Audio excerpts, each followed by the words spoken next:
자, 다들 잘 쉬고 오셨죠? 조금 어렵고 딱딱한 내용인데 그런데 말입니다. 아직 3위부터 1위까지가 남아 있습니다. 죄송합니다. 3위 질문으로 넘어가죠. 네, 3위 질문은 약 마음대로 끊으면 안 되는지, 그리고 용량이나 용법을 조절해서 먹는 건 안 되는지라는 내용이네요. 네, 이건 제가 좀 답변 드릴게요. 결론부터 말씀을 드리자면은 마음대로 약을 끊거나 불규칙적으로 복용해서는 안 됩니다. 본인이 조절하는 게 가능한 경우도 일부 있기는 한데 이거는 뭐 뒤에서 말씀을 드릴 것 같고요. 약을 왜 끊으셨냐라고 물어보면 흔하게들 하는 말씀이 효과는 없고 부작용만 있다라고 말씀을 하세요. 근데 우울증 약 같은 경우를 예로 들어보면은 그 효과가 충분히 나타나기까지 최소한 4주 이상은 꾸준하게 약을 복용을 해야 되고 치료가 잘 돼서 증상이 좋아진 후에도 적어도 6개월간은 투약을 유지하다가 주의 깊게 감량을 해야 됩니다. 그렇지 않으면 재발할 확률이 굉장히 높아지죠. 앞에서 정신과 약들이 크게 우울증, 정신증, 불안장애나 불면에 사용하는 것들로 나뉘어진다라고 말씀을 드렸는데 이 중에 불안장애나 불면에 쓰는 약 중 일부를 빼고는 대부분 필요한 투약 기간이 몇 주 또는 몇 개월입니다. 이 기간 중에 효과와 부작용을 평가해서 약의 종류와 용량을 또 맞춰 나가게 되는 거고요. 근데 약을 불규칙하게 복용을 하면은 사람마다 다른 약의 효과나 또 적정 용량 같은 걸 가늠할 수가 없으니까 치료가 어렵게 되겠죠. 네, 그리고 사연자분의 친구는 부작용이 힘들어서 약을 끊었다고 하셨는데 이런 초반의 부작용은 몸이 약에 적응이 되면서 저절로 사라지는 경우가 많이 있어요. 오히려 약을 갑자기 끊게 되면 금단 부작용을 겪을 수가 있습니다. 이거는 약물 농도가 급격히 낮아지면서 원래 있었던 정신과 증상, 불안이라든지 불면, 우울 같은 증상이 다시 악화되는 것과는 별개로 어지러움이나 오심, 마비감, 감기에 걸린 것 같은 몸살 감기 같은 느낌 같은 전에 없던 신체 증상들이 나타날 수가 있습니다.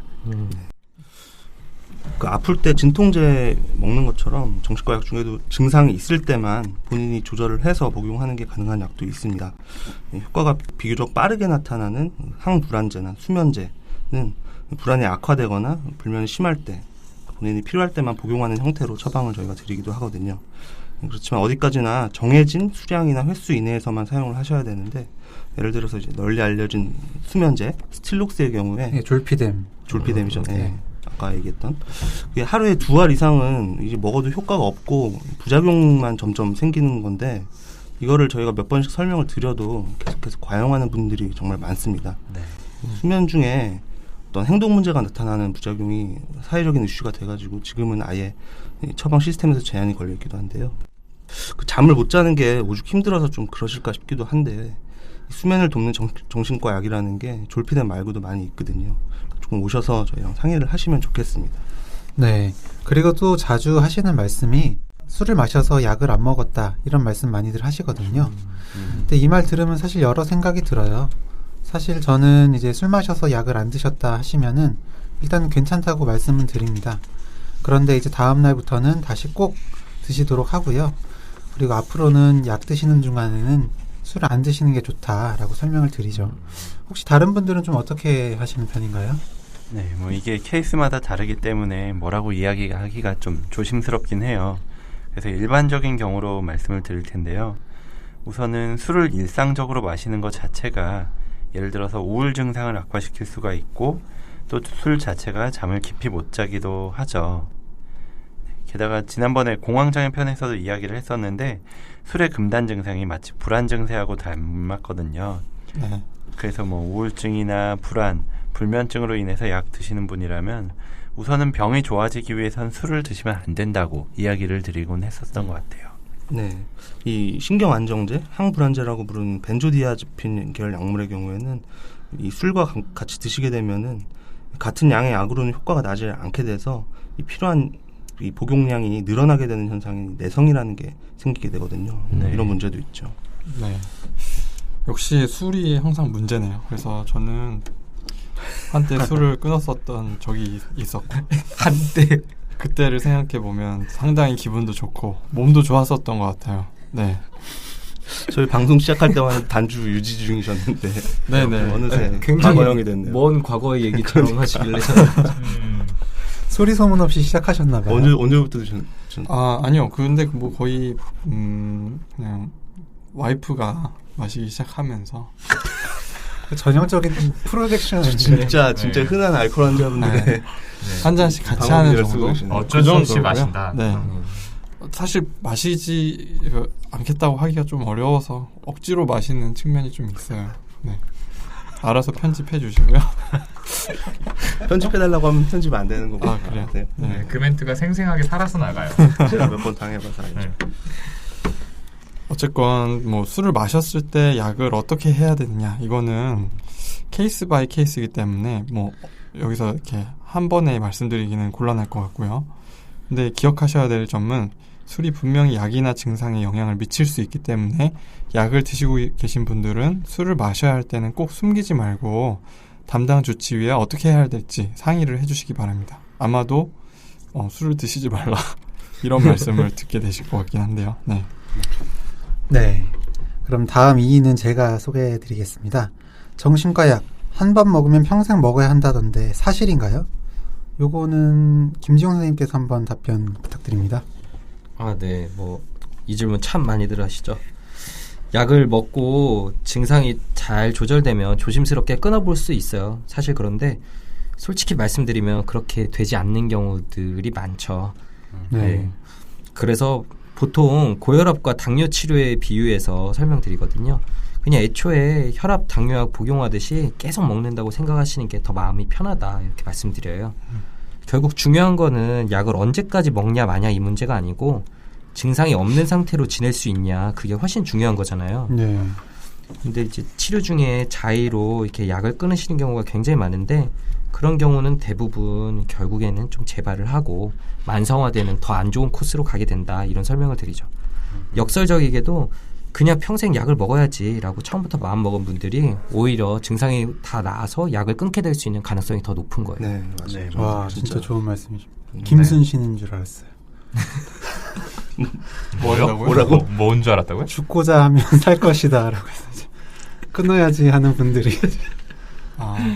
평생 먹어야지 하는 분들이 끊는다는 그런 말씀이 굉장히 인상 정말 깊었습니다. 맞는 말이죠. 네, 좋은 말씀 해주셨는데 물론 진단과 증상, 경과에 따라서 좀 차이는 있습니다. 첫 공황장애나 우울증은 경과에 따라서 6개월에서 1년 전후로 약을 끊는 걸 고려해 볼 수 있고 불안이나 불면도 증상이 좋아져서 약 안 드시는 경우는 어렵지 않게 볼 수가 있는데요. 근데 조현병이나 조울증 같은 경우에는 좀 다르죠. 그래서 우리나라 정신과 의사들한테 설문을 한 결과가 있는데 항정신병 약물은 첫 발병 후에는 1년간 유지를 하고 세 번째 발병 후에는 용량은 조절하더라도 투약은 평생 유지한다라는 의견이 가장 많았습니다. 아예 한 번 발병 후에 약을 끊는 건 좋지 않다는 의견도 있는데요. 보호자나 본인한테 설명할 때 워낙 악화나 재발이 잦은 병이라 약을 아예 끊는 건 위험이 크고 어느 정도의 용량은 계속 복용하는 걸로 생각하시자 이렇게 저는 말씀을 드리는 편입니다. 그렇죠.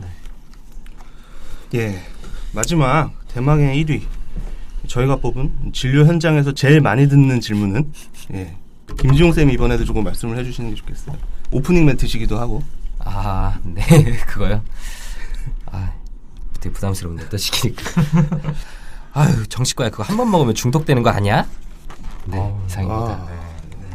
저희 앞집 아주머니랑 많이 비슷하세요. 그렇게. 네. 김지용 선생님 아주 잘 해주셨는데 1위는 정신과 약 먹으면 의존성 생긴다던데 괜찮나요? 바로 이 질문입니다. 네, 역시 이 질문이 1위를 차지했네요. 그럴 줄 알았어요. 들어봤죠. 너무너무 많이 들었던 질문이죠, 사실. 네. 네, 그래서 이 질문에 대한 대답은 두 가지 관점에서 바라봐야 될 것 같아요. 그 중에 한 가지 관점인 약을 평생 먹어야 하느냐 하는 문제는 앞의 질문에서 대답을 했으니까 넘어가고요. 정말로 약이 의존성을 일으키는지에 대해서만 이야기를 해볼게요. 결론부터 이야기하자면 의존성을 일으키는 약물이 실제로 있습니다. 항불안제, 신경안정제라고 불리는 벤조디아제핀 계열의 약물이 그런데요. 다만 통상적인 약물 치료 용량에서는 의존성이 거의 생기지 않아요. 일반적인 약의 제형으로 보았을 땐 한 번에 한 알씩 하루에 3번 정도 먹는 수준 이내에서는요. 네. 근데 일반적인 약의 제형이라는 거 역시 개별적으로 차이가 크니까 이 말씀도 그대로 받아들이시면 좀 곤란할 수가 있습니다. 예, 보통 약물 처방할 때 그리고 벤조디아제핀은 한 가지나 두 가지 종류 이상 처방하는 경우도 많이 있잖아요. 네, 맞아요. 뭐 우연히도 제가 자꾸 술 얘기를 하게 되는데 앞에서 얘기한 것처럼 약 먹고 술도 같이 마시게 되면 내성이라는 게 생기는데요. 그러다 보면 약의 양도 늘어나게 되고 위존성이 생기게 되는 경우도 있어요. 그래서 술을 가급적 줄이시라고 말씀드리는 거고요. 그리고 드물게 기질적으로 그 약물依存 성향이 강한 분들도 있어요. 근데 이제 정신건강의학과 의사들이 항불안제 계열 약을 처방할 때 가장 촉각을 세우는 게 내성이나 의존이 생기지 않는지를 확인하는 거거든요. 또 어떻게 보면은 그 내성이나 의존이 생겼을 때 그걸 치료하는 것도 정신과 의사들이에요. 그런 걸 생각하면 저희들이 항상 주의를 기울이면서 약을 조절한다라는 것을 생각하시고 크게 걱정하시지 않아도 될 것 같아요. 네. 네, 여기까지 정신과 진료 현장에서 자주 듣는 약에 대한 질문 6가지와 그에 대한 답을 알아봤습니다. 저희가 방송을 준비하면서도 느꼈고 또 오늘 녹음을 하면서도 느낀 건데 환자분들께서 정신과 약에 대해서 유난히 겁을 먹고 오해하시는 부분이 많은 것 같아요. 물론 아까 김중호 선생님 말씀하신 것처럼 약에 대해서 다들 조금 선입견이라는 걸 가지고 계시지만 제가 예전에 보건지소에서 근무할 때 혈압약이나 당뇨약 뭐 아니면 흔히들 먹는 감기약 이런 것들에 대해서는 사실 이 정도까지 의문을 갖지는 않으셨던 것 같거든요. 네, 그 다른 과에서보다 정신과 약에 대해서 유독 이렇게 궁금증들이 많으신데 이 결국에 약을 계속해서 드셔야 되는 입장에서 환자분들이 힘들고 꺼려지는 점이 많아서인 것 같아요. 그 중에 하나가 이제 부작용 때문일 텐데요. 가끔 그 옛날에 쓰이던 정신과 약들을 쭉 드셔오신 분들이 저희 외래에 오시면 그 약이 저도 사실 익숙하지 않아가지고 책을 조금 펼쳐보고 할 때가 있는데 보면은 부작용도 참 많고 제한점도 많잖아요. 이게 그렇죠. 몸이 굳어지거나 뭐 떨리거나 간질을 일으키기도 하고 심장에도 무리가 갈 수 있는 경우가 많고요. 이렇게 부작용이 심했던 그 옛날 약들에 비하면은 요즘에 나오는 약들은 전반적으로 많이 훨씬 개선이 돼가지고 약을 꾸준히 복용하시기에 많이 편해진 거는 맞는 것 같아요. 그렇다고 해도 이게 약이 완전하지는 않으니까 부작용은 계속 있는 거고 그래서 안 그래도 증상 때문에 힘들었던 분들이 이 약 먹기 전에는 없었던 부작용들을 경험을 하게 되면 약에 대해서 아무래도 조금 더 거부감이 생길 수밖에 없을 것 같긴 합니다. 네. 그래서 예전에는 저희 교수님들이 전공의도 본인이 처방할 약의 여러 가지 효과나 부작용을 직접 느껴봐야 하지 않겠냐고 날 잡고 그 정신과 약물을 종류별로 먹어보는 일종의 행사 같은 게 있었다고 해요. 그래서 뭐 어떤 선생님은 약 먹고 2박 3일 동안 골아 떨어졌다는 그런 이야기도 들었었고요. 네, 아마 이 중에 항정신병 약물을 먹어본 사람은 저밖에 없을 것 같은데 네, 저는 제가 학생 때 좀 가난했잖아요. 그래서 네? 가난하다고 주장하셨죠. 네, 제가 학생 때 돈이 없어서 용돈 좀 벌어보려고 약물 생동성 실험에 참가해서 항정신병 약물인 퀘티아핀 100mg을 먹어본 적이 있어요. 근데 이게 먹으니까 진짜 너무 졸려서 잠만 잤는데 자다가 이상해서 뭔가 좀 이상하게 눈 떠보면은 옆에서 간호사 선생님이 이렇게 제 팔에서 체열하고 계시고 그거 보다가 피 빼가네 이러다가 또 잠들고 그 1박 2일 동안 그렇게 하신 거죠? 1박 2일 2번 했는데 그러다가 또 깨워서 밥 주면 밥 먹고 또 자고 뭐 피 뽑고 이렇게 잠만 자다 나왔던 기억이 있는데 그 너무 힘들다고 실험 도중에 돈도 덜 받고 돌아가는 사람도 있었어요. 근데 저랑 같이 돈 벌러 들어갔던 친구 다들 아시는 그 마취과 선생님은 신모 선생님. 네. 하나도 안 졸고 그 돈 받으면 뭐 살지 노트북으로 하루 종일 검색하고 있더라고요. 그래가지고 그걸 보면서 사람마다 약에 반응하는 정도가 진짜 다르구나 그때 깨달았었는데 그리고 이제 몇 년 뒤에 제가 정신과 의사가 돼서 퀘티아핀을 쓸 일이 정말 많았죠. 근데 700mg, 뭐 800mg 이렇게 막 처방을 해도 전혀 못 주무시는 경우가 허다하더라고요. 이제 병으로 인해서 호르몬 불균형이 이미 생겨버린 상태라 그런 건데 그 환자분들도 나중에 호전돼서 호르몬 균형이 다시 완전히 맞춰진 상태에서 그 용량을 그대로 드시면 제가 경험했던 것처럼 하루 종일 잠만 주무시게 될 수도 있어요. 그렇죠. 네. 그래서 딱 같은 환자분이라도 그분에게 딱 정해져 있는 약 용량이 있는 게 아니라 상태에 따라서 증상에 따라서 용량을 계속 변경해 나가야 부작용의 발생을 막을 수 있는 거고요. 그렇죠. 맞습니다. 부작용이 생긴 이유 중 하나가 약 먹은 직후에 몸속의 약물 농도가 급격하게 올라가기 때문인데요. 이런 문제도 해결하고 그리고 투약 순응도를 높일 수 있는 장기 지속형 주사제제들이 많이 개발되고 있어요. 한 달에 한 번 정도 백신 맞듯이 주사를 맞으면 효과가 유지되는 약이에요. 지금은 이런 주사약들이 보험 인정 문제 때문에 사용할 수 없는 경우가 좀 많죠. 있어서 좀 안타까운 경우도 있어요. 네, 좀 안타깝습니다. 그리고 또 환자분들이 약을 꺼리시는 게 물론 이런 약 자체의 한계들도 있겠지만 역시 정신과 약을 먹는다. 그러면 이제 정신과 환자다라는 데 더 씌워지는 부정적인 이미지, 사회적인 낙인이 제일 크지 않을까 싶어요. 요 몇 년 새 방송에서 연예인들이 자기 증상이나 정신건강의학과에서 치료 경험을 오픈하기도 하고 뭐 조인성 같은 탑스타들이 드라마에서 환자 역할, 그것도 주인공으로 나오는 분위기인 걸 보면 인식이 많이 밝아지긴 했어요. 네, 그래도 여전히 정신과 약 먹는다고 하면 그래 뭐 마음이 나약하다, 제대로 된 사회생활이 불가능한 사람이다라는 편견이 있는 걸 보면 이런 사회적인 포비아는 여전한 것 같습니다. 네, 이 시점에서 한번 제가 또 청취자 대표로서 요청을 해야 될 것 같은데요. 허기영 쌤이 한번 오프닝 낙인 멘트 보여주시죠. 오늘 막 시키시네요, 다들. 앞에 들으셔도 되는데 마음만 굳게 먹으면 되는 걸 무슨 치료를 받는다고. 네가 의지가 약해서 그래. 되게 공들이시네요. 이게 진짜 환자분들, 보호자분들이 이 말씀 많이들 하시죠. 그렇죠. 외래까지 와서도 그러시잖아요. 그렇죠. 네, 아무튼 뭐 최근에 뭐 졸피뎀이 되게 이슈가 된 적이 있었잖아요. 근데 이제 이게 경우에 따라서는 다르지만 뭐 과용한 경우도 있었고 그렇긴 하지만 연예인 중에서 누가 뭐 졸피뎀 처방을 받았다. 단지 이 이유만으로도 이게 앞가림 못하는 심신미약자라는 식의 보도가 있었던 적도 있었던 것 같아요. 이런 걸 보면은 사회에서 편견 없는 시선으로 봐주는 거는 조금 시기상조가 아닐까 싶고요. 최근에 온 다른 사연 중에 미국에서 공황장애 진단을 받고 처음으로 약 처방을 받았는데 부작용과 의존성이 걱정돼서 약을 먹어야 하는 건지 걱정이 된다라는 분의 사연이 있었죠. 맞아요. 있었어요. 그분에게도 오늘 저희 방송이 도움이 되지 않을까 싶은데 약물 치료 잘 하셔서 빨리 완쾌하시기를 저희는 바라겠습니다. 예, 이 정도로 좀 오늘 방송 마무리 해보도록 하고요. 오늘 이 시간 어땠는지 소감 들어보도록 하겠습니다. 대표로 김지용 선생님께서 한 말씀 해주시죠. 네, 저희 페이스북 페이지에도 올려놓은 글이긴 한데 그 정신과 질환이 생긴 분들께 이렇게 막 폭우가 쏟아져 생긴 진흙탕에 빠져서 헤어나오기 힘든 상태의 자동차를 비유로 들어서 설명드리곤 하거든요.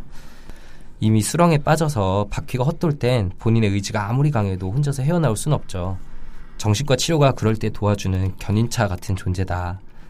스스로의 의지로 이겨낼 거다. 이 말은 진흙탕에 빠진 채 견인차의 도움을 거절하는 것과 마찬가지라고 이렇게 말씀을 드려요. 물론 뭐 비가 다 그치고 땅이 다 굳은 뒤에는 혼자 나올 수도 있겠지만 그 사이에 얼마나 고통스러운 시간을 힘들게 보내야겠어요. 아예 뭐 못 태어나게 되는 경우들도 있죠. 네. 그래서 정신과 치료, 그중에서 특히 약물에 대한 잘못된 선입견 때문에 잘못된 선택을 하시는 일들이 많은데 이런 방송을 통해서 조금이라도 그런 일들이 줄어들었으면 좋지 않을까 이렇게 생각을 합니다. 정말 그랬으면 좋겠습니다. 네, 저희가 드리고 싶은 말을 김지용 선생님이 잘 정리해서 말씀을 해주셨습니다. 오늘 사연 주신 분께 소중한 사연 보내주셔서 감사하다는 말씀을 드리고 싶고요. 사연에서 오늘 방송에 소개되지 않은 추가적으로 궁금해하시는 부분들은 저희가 메일로 답을 드렸으니까 확인해 보시면 좋을 것 같습니다. 자, 이제 마지막으로 우리의 메일 요정, 골뱅이 요정 손정현 선생님께서 골뱅이 요정이 왠지 모르게 불쾌한데요. 왜 불피하죠? 알겠습니다. 방송하는 동안 몇 가지 요정이 될지 좀 궁금한데 정신과에 대해서 아니면 주변 사람이나 본인의 심리에 대해서 궁금한 점 어떤 것도 좋습니다. 이메일 brainrich 숫자 6 골뱅이 gmail.com brain-rich 숫자 6 골뱅이 gmail.com으로 보내주시거나 웃지 말아주실래요? 갑자기. 페이스북 내부자들 페이지를 통해서 알려주셔도 감사하겠습니다. 네. 손정현 선생님 잘 소개해 주셨습니다. 자, 이걸로 저희 파트 1 정신과의 비밀을 소개합니다. 시간 맞춰보도록 하고요. 저희는 파트 2 얘 왜 이러는 걸까요? 에서 다시 찾아뵙도록 하겠습니다. 감사합니다. 감사합니다.